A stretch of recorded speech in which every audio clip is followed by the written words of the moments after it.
When I debate with Jews and Muslims and Christians, I very often find, I say, well, do you really believe there was a virgin birth? Do you really believe in a Genesis creation? Do you really believe in bodily resurrection? And I get a sort of Monty Python reply. Well, there's a little bit of metaphorical, really. The main thing I want to dispute, you hear it very often said by people of a vague faith, that, well, it may not be the case that religion is metaphysically true. Its figures and its stories may be legendary or dwell on the edge of myth. Its truth claims may be laughable. We have better explanations for the origins both of our cosmos and our species now, so much better so, in fact, that had they been available to begin with, religion would never have taken root. No one would now go back to the stage when we didn't have any real philosophy. We only had mythology. When we thought we lived on a flat planet, or when we thought that our planet was circulated by the sun instead of the other way around, when we didn't know there were microorganisms as part of creation and that they were more powerful than us and had dominion over us rather than we them, when we were fearful, the infancy of our species, we wouldn't have taken up theism if we'd known now what we did then. But allow for all that, you still have to credit religion with being the source of ethics and morals. Where would we get these from if it weren't for faith? I think if, in the time I've got, I think that's the position I most want to undermine. I don't believe that it's true that religion is moral or ethical. I certainly don't believe, of course, that any of its explanations about the origin of our species or the cosmos or its ultimate destiny are true either. In fact, I think most of these have been conclusively, utterly discredited. But I'll deal with the remaining claim. Is it moral to believe that your sins, yours and mine, ladies and gentlemen, brothers and sisters, can be forgiven by the punishment of another person?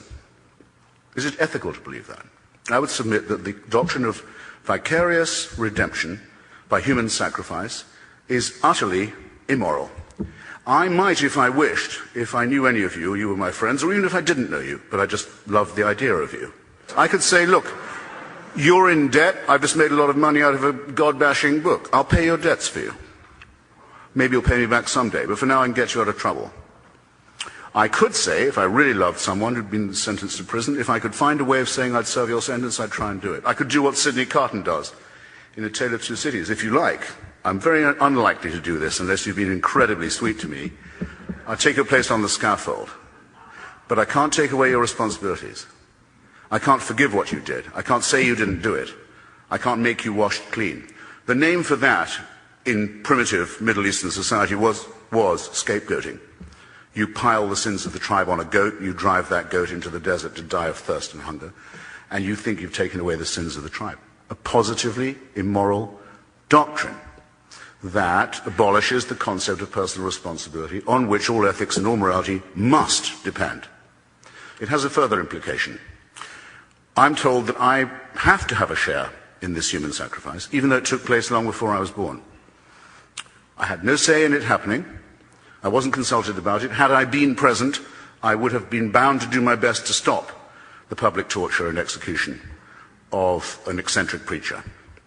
I would do the same even now. No, I'm implicated in it. I myself drove in the nails. I was present at Calvary. It confirms the original filthy sin in which I was conceived and born, the sin of Adam in Genesis. Again, this may sound a mad belief, but it is the Christian belief.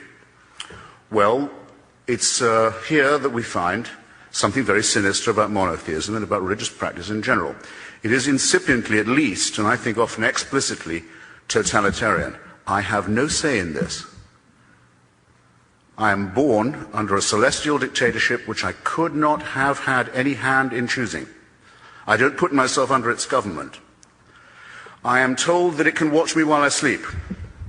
I'm told that it can convict me of, here's the definition of totalitarianism, thought crime. For what I think, I may be convicted and condemned. And that if I commit a right action, it's only to evade this punishment. And if I commit a wrong action, I'm going to be caught up not just with punishment in life, but even after I'm dead. In the Old Testament, gruesome as it is, recommending as it is of genocide, racism, tribalism, slavery, the displacement and destruction of others. Terrible as the Old Testament gods are, they don't promise to punish the dead. There's no talk of torturing you after the earth has closed over the Amalekites. Only till when gentle Jesus, meek and mild, makes his appearance, are those who won't accept the message told they must depart into everlasting fire. Is this morality? Is this ethics? I submit, not only is it not only does it come with the false promise of vicarious redemption, but it is the origin of the totalitarian principle which has been such a burden and shame to our species for so long. I further think that it undermines us in our most essential integrity. It dissolves our obligation to live and witness in truth. Which of us would say that we would believe something because it might cheer us up, or tell our children that something was true because it might dry their eyes? Which of us indulges in wishful thinking, who really cares about the pursuit of truth at all costs and at all hazards? Can it not be said, do you not in fact hear it said repeatedly about religion and by the religious themselves that, well, it may not be really true, the stories may be fairy tales, the history may be dubious, but it provides consolation? Can anyone hear themselves saying this or have it said of them without some kind of embarrassment, without the concession that thinking here is directly wishful? That yes, it would be nice if you could throw your sins and your responsibilities on someone else and have them dissolved, but it's not true, and it's not morally sound. On our integrity, our basic integrity in knowing right from wrong and being able to choose the right action over a wrong one, I think one must repudiate the claim that one doesn't have this moral discrimination innately, that no, it must come only from the agency of a celestial dictatorship, which one must love and simultaneously fear. What is it like? I've never tried it. I've never been a cleric. What is it like to lie to children for a living and tell them that they have an authority that they must love, compulsory love, what a grotesque idea, and be terrified of at the same time? What's that like, I want to know? And that we don't have an innate sense of right and wrong. The children don't have an innate sense of fairness and decency, which of course they do. What is it like? I can personalize it to this extent.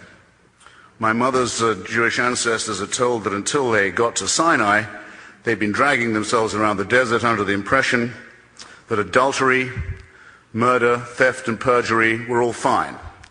They get to Mount Sinai only to be told it's not kosher after all. I'm sorry. Excuse me. We must have more self-respect than that for ourselves and for others. Of course, the stories are fiction. It's a fabrication exposed conclusively by Israeli archaeology. Nothing of the sort ever took place, but suppose we take the metaphor. It's an insult.